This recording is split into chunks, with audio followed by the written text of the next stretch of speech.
আবারও ভারত পাকিস্তান সীমান্তে চরম উত্তেজনা ছড়িয়ে পড়েছে। মাত্র ৩ মাস আগে যুক্তরাষ্ট্রের মধ্যস্থতায় রক্তক্ষয়ী যুদ্ধ থেমে গেলেও তার রেশ এখনও কাটেনি। সিন্ধু নদের পানি বণ্টন নিয়ে পাকিস্তানের প্রধানমন্ত্রী শেহবাজ শরীফের কড়া হুঁশিয়ারির পরদিনই সীমান্তে ফের সংঘর্ষে নিহত হয়েছেন ভারতীয় এক সেনা সদস্য। এরই অংশ হিসেবে এবার ভারতকে ঘায়েল করতে রকেট ফোর্স গঠন করল পাকিস্তান। বুধবার এক অনুষ্ঠানে রকেট ফোর্স কমান্ডের ঘোষণা দেন পাকিস্তানের প্রধানমন্ত্রী শেহবাজ শরীফ। তিনি জানান, এই নতুন বাহিনী আধুনিক প্রযুক্তিতে সজ্জিত এবং এটি তার দেশের সেনাবাহিনীর যুদ্ধ ক্ষমতা বাড়াতে এক মাইলফলক হিসেবে কাজ করবে।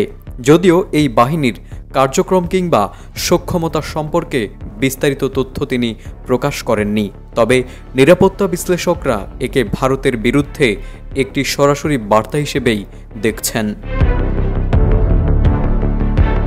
বার্তা সংস্থা রয়টার্স জানিয়েছে, নতুন এই রকেট ফোর্স প্রচলিত যুদ্ধে ক্ষেপণাস্ত্র ক্ষমতা তদারকি করবে।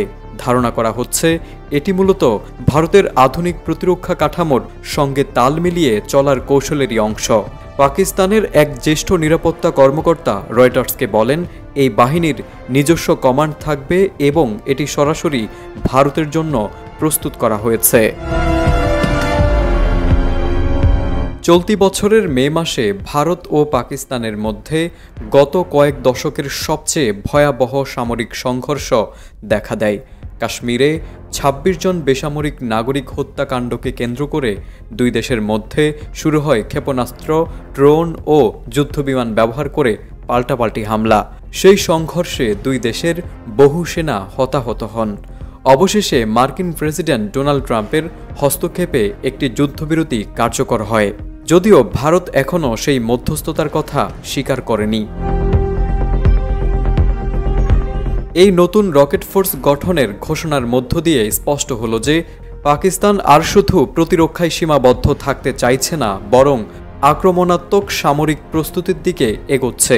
শেহবাজ সরকারের ভাষায় এই বাহিনী শত্রুকে সব দিক থেকে আঘাত হানতে সক্ষম। তাই এটি পাকিস্তানের সামরিক ইতিহাসে এক নতুন অধ্যায়ের সূচনা বলে মনে করছেন বিশ্লেষকরা। তারেক আজিজ, এটিএন বাংলা।